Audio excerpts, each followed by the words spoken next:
Hey everyone, and welcome to another episode of Sasquatch Theory. In this episode, we have Tom from Minnesota, and he wanted to share his Bigfoot and paranormal experiences with me here on the channel. Tom showed me some very interesting photos of a petrified head that was found in Minnesota. When I saw the photos, I immediately knew it was not human.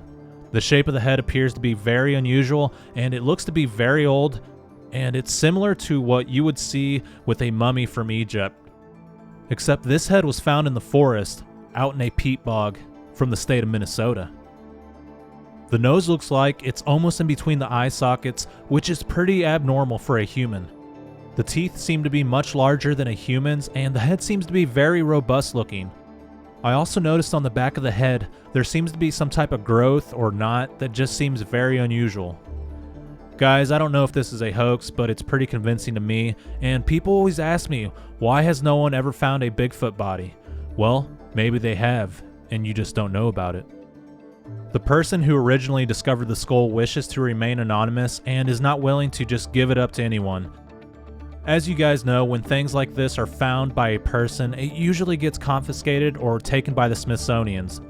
So it's really hard to trust anyone with this information, and it makes it very difficult for people to openly share it with the public, as you never know who will show up to your home. It's pretty common knowledge nowadays that they are hiding things from us and rewriting history.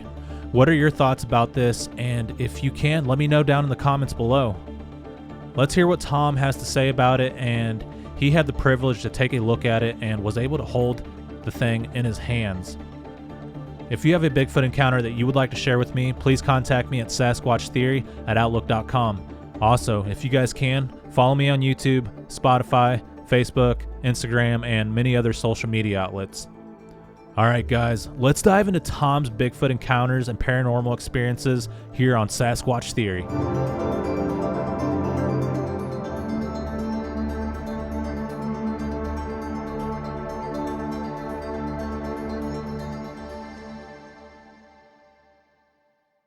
Alright Tom, welcome to Sasquatch Theory. How are you doing today?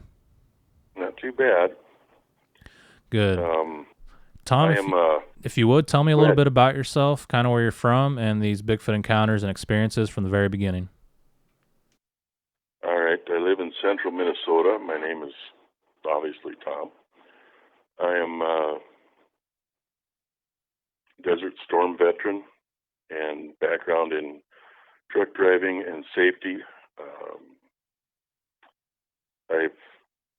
I've got a certification in OSHA, and I've had 4 experiences with what they call the hairy man in central Minnesota. My first experience was in 1994, July, and I was out in, I'm not going to name the location, but I was out in the woods walking around a lake and in thick, dense forest, and I had about a 5-pound rotten, stinky, dead northern thrown at me and hit me in the lower back with enough force to make me take a step forward. I am 300 pounds, just to give you an idea. I turned and looked, and there was nothing there. I couldn't see anything. I didn't think much of it, and until my second and third incident, then I started researching it, everything that I've learned or everything I've experienced, and brought me back to 1994 again when that thing got thrown at me. My cousins told me that it was probably just a bald eagle that dropped it, and I thought, if that would have been the case, it would have hit me on the head or shoulders, not horizontally on the back through the thick, dense forest. Anyhow, that was in 1994. My second and third encounter, they happened three calendar days apart. The 13th and the 15th of 2012 of December, and about 10:30 at night, I was out we had fresh pack of snow or fresh snowfall, and I was out playing in the snow with my pickup at the end of a cul-de-sac. I got out of it, and I was at my brother's house, and up the hill in the woods, about 50 to 60 yards away, I heard a deep gutturally growl. I can mimic it, but it's not as loud. It was as loud as a elephant. They're not common in central Minnesota unless they've escaped from the zoo. And the sound I heard was,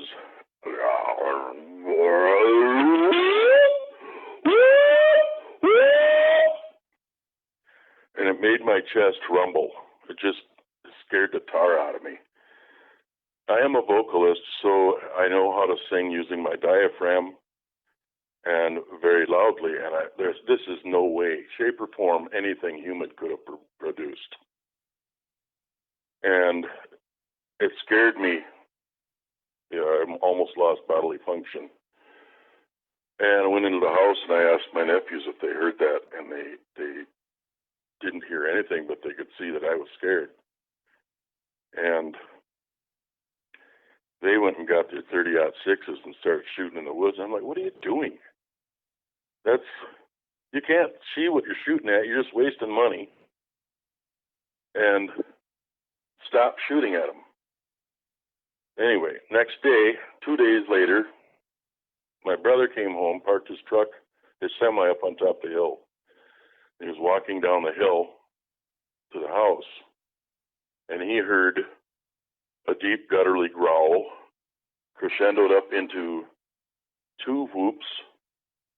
And at the other end of the woods, he heard a tree knocked twice, loudly. And he came to the house. He had to walk down to the house past that, and he said it was about 50 feet away from him when it happened. So all roads led back to Sasquatch, or Bigfoot, or hairy man, whatever you want to call it. I have talked to enough people in central Minnesota that came out and spoke with me about this, and there are literally probably close to 5 families of Bigfoot in central Minnesota, and people are feeding them leftover, like rotting vegetables out of the gardens and stuff like that.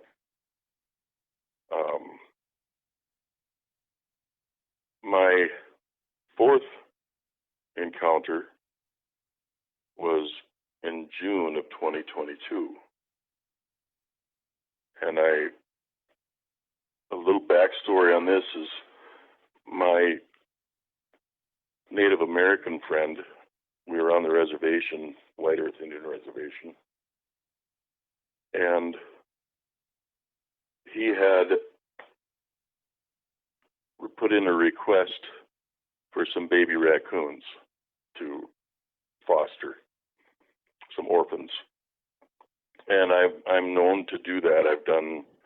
Law enforcement brings them to me because they don't know where to bring them to. And then I find homes for them. Well, he's a place I found a home for. So I introduced his 3 orphan raccoons to his buck fawn that he emergency C-sectioned out of its dead mother, got hit on the highway, so he saved the fawn. And we were playing with these in his driveway all day, and I'm sure we were being monitored or watched. Well, I'm very positive of it because later that evening we were having a bonfire. It was a big bonfire. We were looking through a trampoline-sized dream catcher, and they believed that they were releasing the spirits of their ancestors by this bonfire going through the dream catcher. And I looked off about 50, 60 yards away across the gravel driveway, the edge of the woods, and there was a set of glowing eyes. They were red. They weren't really glowing. They were just red. And they they seem to be a close study. With my background in safety, I take very close study of what I'm looking at. And their eyes were about the size of silver dollars, about 8 inches apart, and at least 8 feet off the ground. And I felt no aggression any way, shape, or form. They were merely watching us. I think they realized that we posed no threat, showing that we were taking care of the baby animals. And that's pretty much what happened to me. Okay, so that last encounter, you just saw the red eye shine, correct? You didn't see the actual creature? I saw a silhouette of it. Okay, very good. I asked him when my buddy came out of his shed. He doesn't have any electricity over there, so I wanted him to shine his flashlight over there to make sure it wasn't like a reflective post with tape on it for electricity. And when he did that, the eyes moved back behind a tree. And then they came back out when his flashlight went away. They didn't realize their eyes were probably reflecting from the fire. That's why I could see the eyes, and then I could see the silhouette because I looked at it long enough, probably 10 minutes, and my eyes adjusted to the darkness with my head, with the light behind me shining towards the woods. I could see its silhouette, and it was dark and hairy, but a lot of things around it were dark too. Yeah, so there's several things going on there. You had a big bonfire, the dream catcher with the Native American, and were you releasing these baby animals, the raccoons? No, they were so young that they required bottle feeding and heat lamps. They cannot produce their own heat when they're newborns, and these were newborns. And, they were a couple of weeks old maybe, but they still needed warmth. And I showed him how to take care of them. Yeah. And they all lived. The buck fawn grew up. I don't know. I haven't seen it. I haven't been up there since, but I don't have any, I'm not afraid to go there.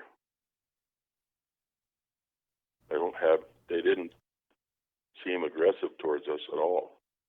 But then the Native Americans have lived among them for generations.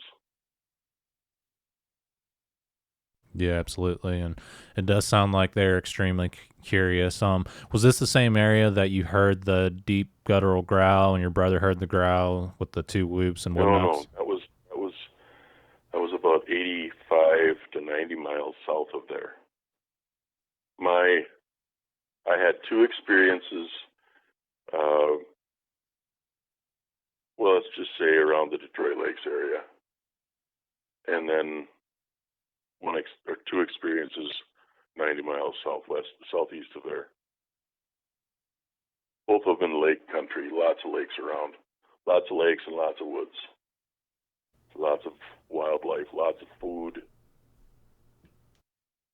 And, there are many, many, many abandoned structures that can be dwellings. Yeah, absolutely. There's a ton of lakes in Minnesota. Thousands of acres of woods. Yeah. Okay. So whenever the fish was thrown at you, did it hit you vertically or horizontally? Horizontally. It hit me in the lower back and made me take a step forward, kind of, not full step, but it moved me. And it'd be I was like, at first I thought it was a trick. I was out there with my cousin, but he was 20 yards ahead of me and he couldn't have hit me, but I was behind him. Yeah, and you mentioned earlier that your cousin said it was probably an eagle that dropped it on you, but you insisted that it was thrown horizontally. Yeah, it hit me horizontally. There's the physics involved in it could not have come from up above vertically. It came horizontally. Yeah, and why do you think they threw a fish at you? Because it's what they had available. Maybe it was funny to them. Oh. Yeah. Did you take it as a threat or? No. Okay. I didn't know what it was. Yeah. I didn't know what it was. It didn't. And I just, like, that's an experience. And I walked on and went about my life, and it didn't scare me from being in the woods. I mean, not at all. Plus, I have a spiritual connection in the woods as well. When I was 18 months old, I died on the operating table twice. And I had an out-of-body experience where I met my angels. And they are always with me. And animals can see them. They can interact with your angels. I know that there is life after death. I have lived it. I've died it. And what happened during this near-death experience? What did you see? Who'd you talk to? I didn't leave the hospital room, but I was cradled in the arms of a man, a very old man, with very massive muscular hands. I was in his left arm, and he had his hand over the top of mine. And his gown was like an off-white with a goldish hue to it. And the hair coming down his beard, his long white hair, a long white straight hair beard. But where the hair follicle went into his face, it was like sunlight, and his eyes were a glowing blue, like an electric blue. They didn't hurt your eyes to look at them. But there was the light in the room emitted from him, and there was like 4 people hunched over a little boy on a table on the other side of the room. And I asked him what they were doing to that boy. And he said, not to worry, let them finish, and you can go back. And I have not felt a greater love than I felt that day, ever. Yeah. From anyone on earth. So do you think that was an angel or God himself? I think that was my guardian angel. That's all I can't speculate any more than that, because I didn't ask his name. I didn't see wings. I just think it was my guardian angel protecting me. Well, I appreciate you for sharing that inspiring experience. And what else have you experienced in your life? Is there anything paranormal you'd like to add to this podcast? Anything strange with like ghosts, spirits, UFOs, anything that you've had that's out of the norm? I have quite a few experiences with that. Growing up, I had them. I'll get back to that. But when I was in the Navy, working in a galley in San Diego, California, I was a cook. And I had the night shift, and the galley that we had was very large. It had enormous freezer space. And during any of the wars, while it was built, I think it was built in the 30s, so any of the wars could have been used as freezer space for victims or dead soldiers.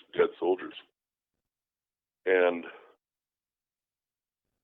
there were many counts where people were in the freezers, and there would be the women would walk in there, and the only way in there is to go past these women. And they walked in there, and there's a chief standing in there looking at the wall. And she looked at him and asked, "What are you doing in here?" And he turned and looked at her, and then disappeared. It just freaked her out. That's something she experienced. I was out cleaning the ice cream machine at night in the galley, cafeteria area. And this cafeteria area is about the size of a football field. It's enormous. And right up the center of all the tables, there's a walkway from end to end. And I'm standing at the north end of it, and I heard this sound behind me, and I turned around, and it was almost like an old siren going off, bomb siren going off, but it came up.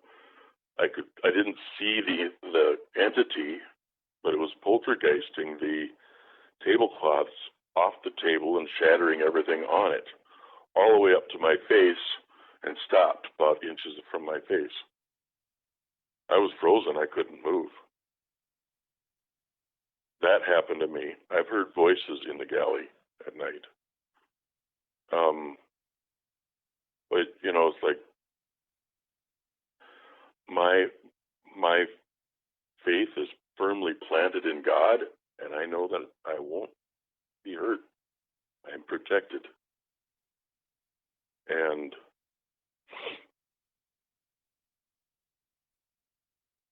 so when I was young, my dad built this house that we lived in, but it had 18-foot cathedral ceiling in the living room and dining room, and the master bedroom was a loft over the living room and dining room. He put logs holding up the ceiling and the walls that were out of 125-year-old log house when he got them. They were 125 years old when he stuck them in there. So we had a female entity that came with those logs. And when I would sleep at night, I woke up with her staring me square in the face once. Scared the crap out of me. I tell people, I'm the youngest of 7 in my family. And I tell people in my family that I've been seeing this stuff, and they just said, no, it's just clothes hanging on a door. It can't be. I built this place. There's nothing here. My sister had an experience after she was married with her first child, and they were staying in one of the bedrooms upstairs, she and her husband and their infant child in the crib. And she woke up to this woman grabbed her big toe and just lightly squeezed, let her know it was okay, was going to hurt her. And she just asked if she could look at the baby. And my sister said, sure, what are you going to do? She's going to look at the baby anyway.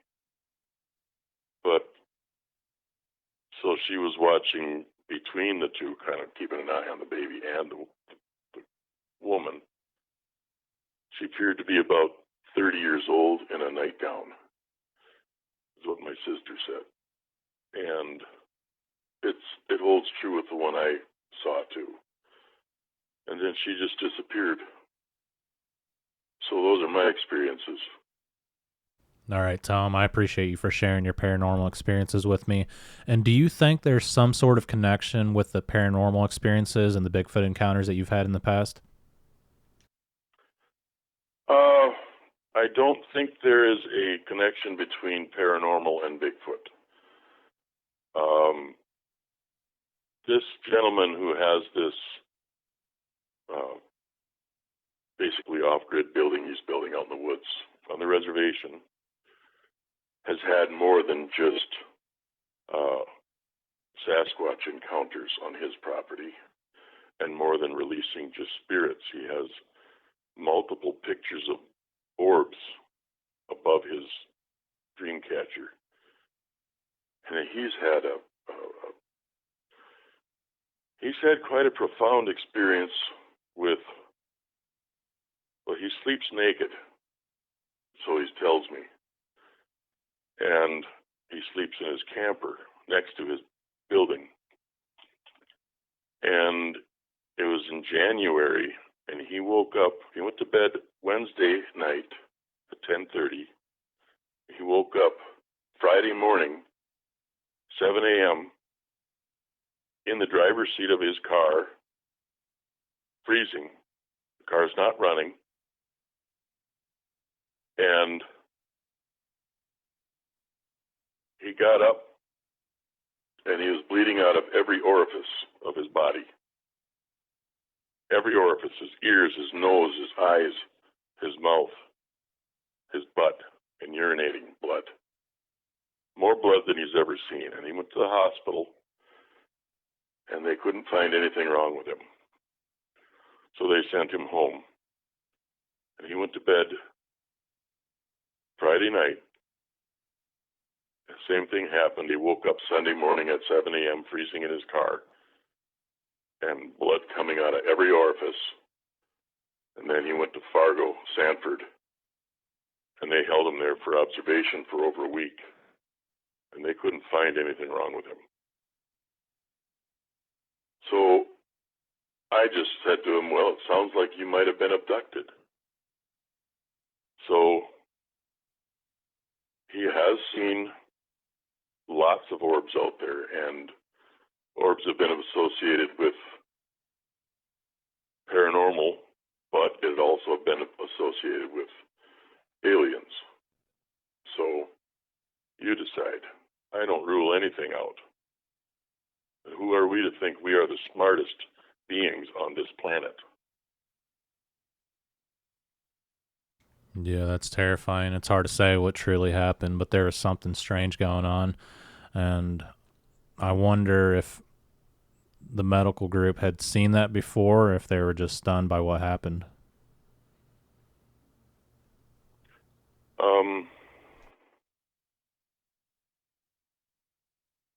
I don't know. They didn't say.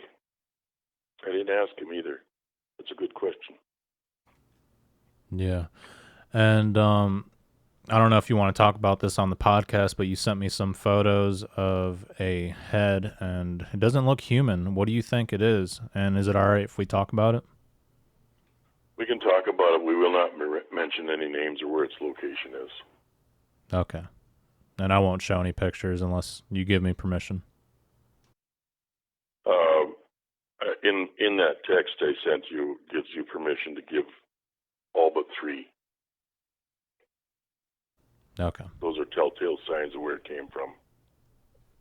Okay. Well, I'll get back with you, and you can tell me exactly which one I can share. But yeah, what do you think that is? Where did it come from? Share any details that you feel necessary. Well, it had been looked at by some doctors. I don't know what kind of doctors. Don't remember. And they determined it to be neither primate nor human, but nobody knows what it is. And if it ever had ears, it's a mummified head. And if it ever had ears, they rotted away just like the nose did. The eyes are gone, but the teeth and the skin and the jaw, both jaws are there. The neck, the vertebrae, it was plowed up from a bog, a peat bog, in the mid-1950s. And they took the head. I mean, I would have looked for the rest of the body, but they plowed it up. And you can actually literally stick your finger up the esophagus of the neck. It's mummified with tissue. I have a trained eye. It is not man-made. It is extremely old. They just want it verified by somebody that will not take it from them. It's a society that believes it is a Sasquatch head, but I don't. They call it the hairy man head. Yeah, that's what I think too. It's got the block teeth. It's similar to a human or a primate, but neither one. And a lot of people will say, oh, they're human or they're primate or they have both in the DNA. But I mean, the human DNA shows that we're like 99.9% related to a chimp, that we're related to like sea life, vegetables. So of course it's going to show that same blueprints in other life forms. but it's hard to say what it truly is.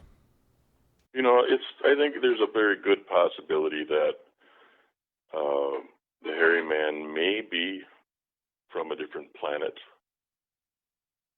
They are very close. They are seen closely with UFOs. I've seen one UFO in my life. No, it didn't. I saw some weird lights very close to our house. I was probably 8, 9, 10, 11, somewhere in that ballpark. All of us kids were in one bedroom. I was sitting on the top bunk of the bunk beds, and we were playing Monopoly. And we live in very hilly country where I'm from, where I grew up, and lots of lakes around, and our farm was 80 acres, and it was mostly pasture and field. There was swamps around and stuff. We also have Native American virgin prairies where there was 14 teepee rings on top of the pasture. It was pastured off. It was kind of neat. But this light came off our big sliding hill behind the house, a couple hundred yards south. And it was in the wintertime, and it looked like headlights from a car about that distance apart. And it was silent, didn't make any sound. And I said to my siblings, I said, look at these lights on the big hill. Looked like car lights.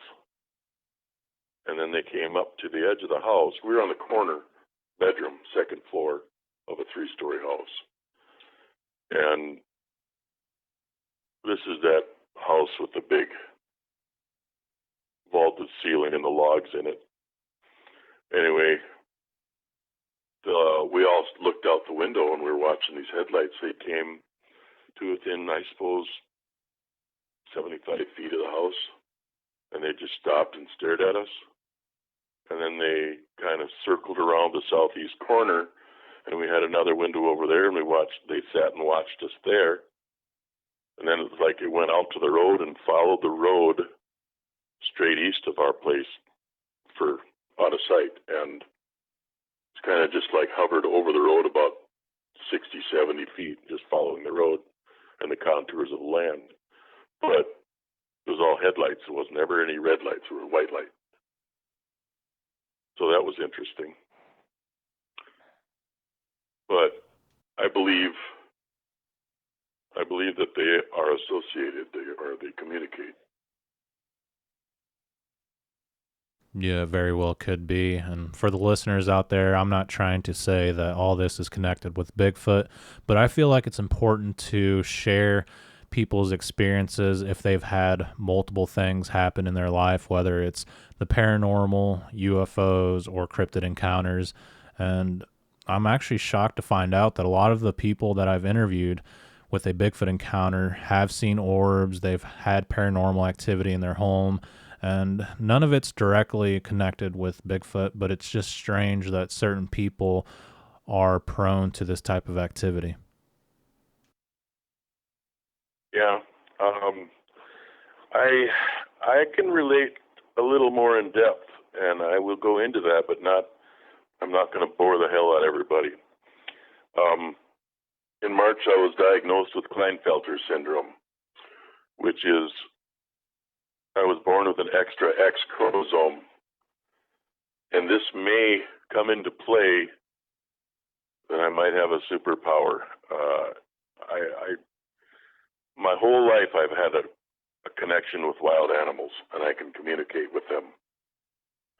So this might explain something about that. I don't know. Maybe that plays into it. Yeah. So do you feel like it's some type of genetic that allows you to connect with the divine or other dimensions or other unknown creatures such as cryptids? It doesn't hurt, and I think it probably does. Yeah, you know, it's like 1 in 500 men are born with this syndrome, and only 75% will ever be diagnosed. But I recommend the reading or listening audience just to Google it, find out about it. You might have it. It's not genetic. I mean, it's not hereditary.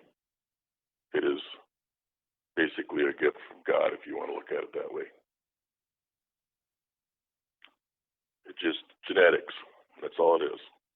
I think it does play a role, because I do have some relatives that are Sasquatch enthusiasts. They believe in the possibility, but they deal in facts and facts alone, and they come at it at a scientific way more than just going out and experiencing it. They've never had the experiences I have. I don't know why. I have many.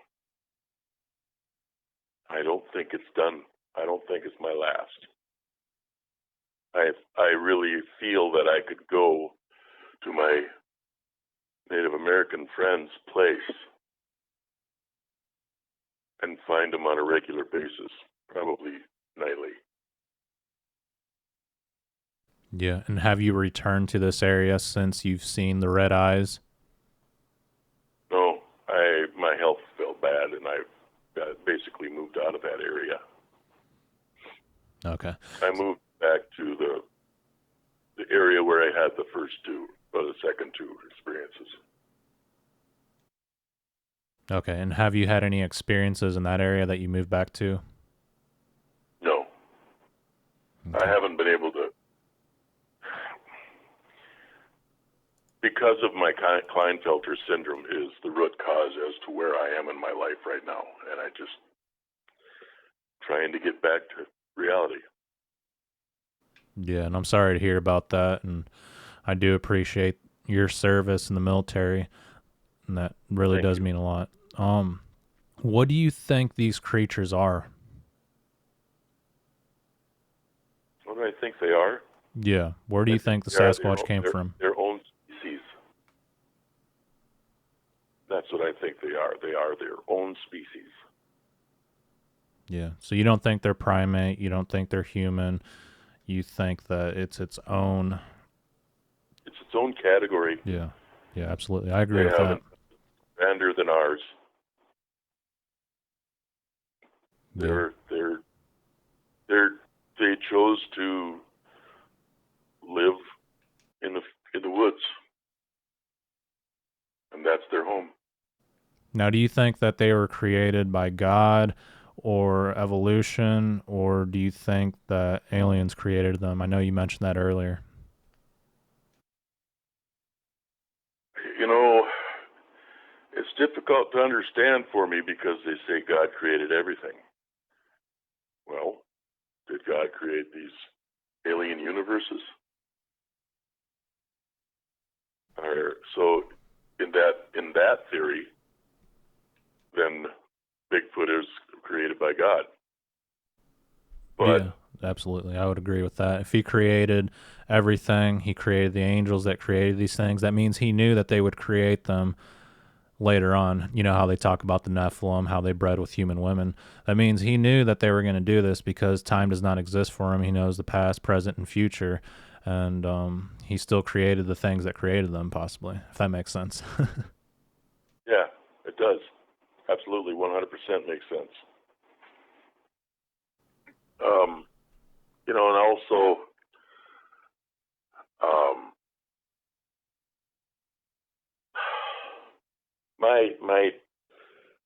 I grew up under a mad scientist. Well, he wasn't mad. He had one invention that went up on the first lunar landing. He was the sole inventor. He had 208 U.S. and foreign patents under his belt at the time of his death. I grew up, he was my first teacher. In third grade, my teacher thought I had Down syndrome, so they tested me. And the doctor said that Tom does not have Down syndrome. His thought process is at the university level, and you are boring the hell out of him. I was in third grade.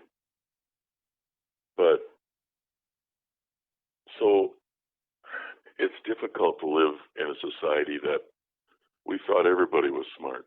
They're not all. I guess as far as I'm going to go with that. Yeah, some people are just really good talkers, and that's all they do is talk, and it makes them sound intelligent. But sometimes someone who's quiet, who gets bored with mundane information, is a lot more intelligent than you would believe. Agreed. Yeah. Okay. So with these experiences that you've had, you mentioned that you think you're going to have another one, but you're not able to get out very much. Is that correct? That's correct. Okay. Financially reasons, I can't go anywhere, really. Yeah, that's understandable. Maybe they'll come up to you. Are you living around the forest, or are you in a suburb or city area? I'm in the middle of a 14,000 people city. Yeah. So I live in town. Yeah, that's convenient, but it's also nice to be around the forest, so I understand why you're there. And yeah. But I do have a cabin up in the Detroit Lakes area that is it's within a half a mile, 3/4 of a mile of one family of Sasquatch. Yeah. Well, I hope you can get back up there sometime and enjoy nature and the peace that it has to offer. Oh, yeah, I will. I've got my cabin out there. Okay. My mom has just shy of 13 acres of woods, mature hardwood forest on a private lake with 6 landowners on it. And she has a cabin out there, and she let me put my cabin out there. And it is in the edge of probably 2,000-3,000 acres of woods. And then it borders her nephew, my cousin. It borders his 600 acres of field and forest, mostly field. But he has 16 acres adjoining our 13 acres. So there's 29 acres of woods there, 30 acres. And yeah, it's not very far from the family that's being fed by the gardens. Yeah, that's awesome, and you should be proud of that cabin, and that's my dream, to have a cabin out in the wilderness someday, and hopefully it happens. And then they aren't aggressive in that area because people aren't aggressive towards them.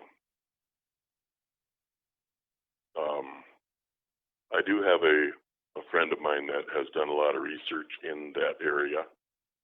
He has, I'm not going to name names, he has multiple pictures, video, and audio of them in that area. He said it sounded like someone was plucking a wire, electrical wire, a power line, but he was deep in the woods and there wasn't any power lines around. And he had that on audio, and he slowed it down, and he could hear their communication. And he said their names are like most of them end with the letter A or the sound. Nina or something like that.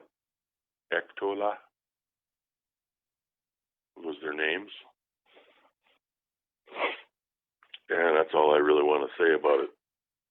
But it's interesting. He sent me pictures of them. And they just want to be left alone. Yeah, that is interesting. And if any of these people ever wanted to talk to me about these finds that they have as far as video, photos, or the guy with the petrified head, that'd be awesome. But I'll leave that up to you. Well, I'm certain the guy with the petrified head isn't going to do it.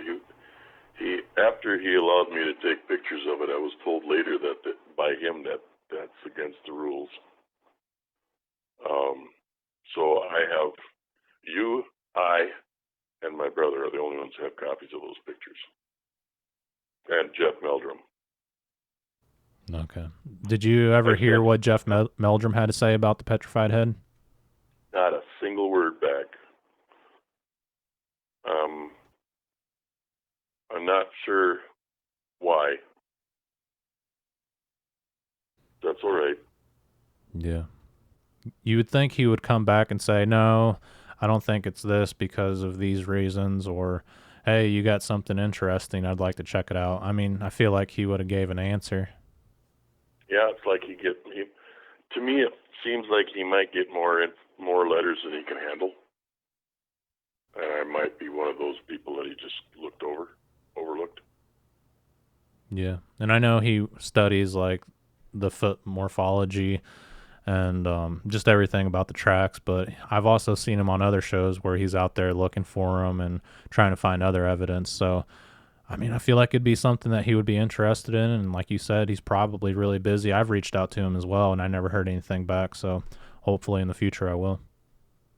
The man who has the caretaker of it is a Vietnam vet, and he worked on a hospital ship during Vietnam, and he's really messed up.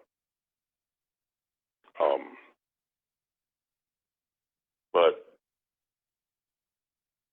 I don't know. I mean, he is elderly.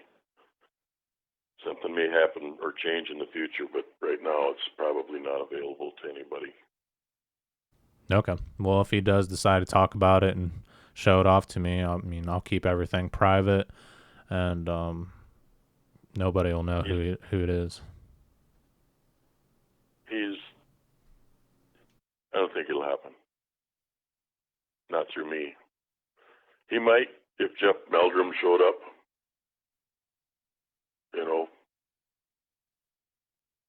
I would really appreciate some kind of contact from Jeff himself. Yeah, absolutely. So if Jeff Meldrum sees this interview, reach out to me or Tom or the person that sent you the email, and we'd like to know what it truly is. Yeah. Maybe he needs to reach out to the people from Ancient Aliens. Pardon? Maybe he needs to reach out to the people from Ancient Aliens. I'm not sure if you've ever seen that show, but they've had different... I have seen that. Yeah, different skulls and tracks and all kinds of things that have been featured on that channel, and I think it's really interesting. If Lloyd Pye was still alive, I know he'd check it out, but he's not with us anymore. Yeah. There's some pretty tight-lipped people in the group that are caretakers of that skull, that head. But I'm certain that if there was somebody with clout came in to study that, as long as they don't take it away from them. It is their pride and joy in the town. So. Yeah, absolutely, and I feel like that would happen. Come and study it at the place under close watchful eye. Yeah, I feel like someone would totally take it away if they discovered who owned it and where it was at, and that's what they do. They have a history of taking these strange finds and keeping it for themselves. Yeah. And I believe Jeff Meldrum wouldn't do that. I think he would take all the studies he could at the place. He could bring in a microscope and, instruments to study it there. Yeah, absolutely. All right, Tom. Well, I appreciate you for sharing your experiences, your encounters, your knowledge, your theories, and everything that you did. It's awesome, and I'm glad that you reached out to me. All right. Thank you. Yeah, thank you so much. And if you ever encounter anything else, feel free to reach back out to me, or if you have any more information to share. Okay.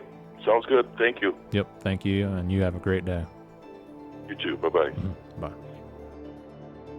All right, Tom, thank you very much for sharing your Bigfoot encounter and your experiences with me. And nothing's too far-fetched. This channel's called Sasquatch Theory because nobody really seems to know what's truly going on, and everyone has their own theories and ideas as to what is happening.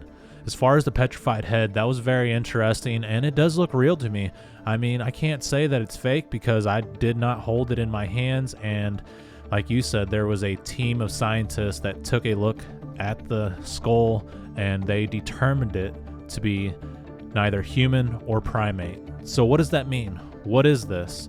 And many people have claimed that David Paulides and Melba Ketchum have studied over 150 DNA samples, and they say that it has a human mother and the father is unknown.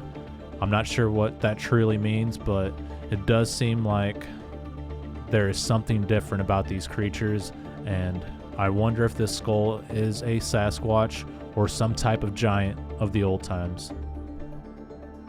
What is this, and what is your theory? Let me know down in the comments below. Is it something that predates the flood, or is it simply something made out of paper mache and we're being hoaxed? I think it looks real, guys. Hopefully they will have it further studied in the future, and I'd like to know more about it. Maybe we'll see it on TV one day. That's it for now. I appreciate everyone for watching. Take care and be safe.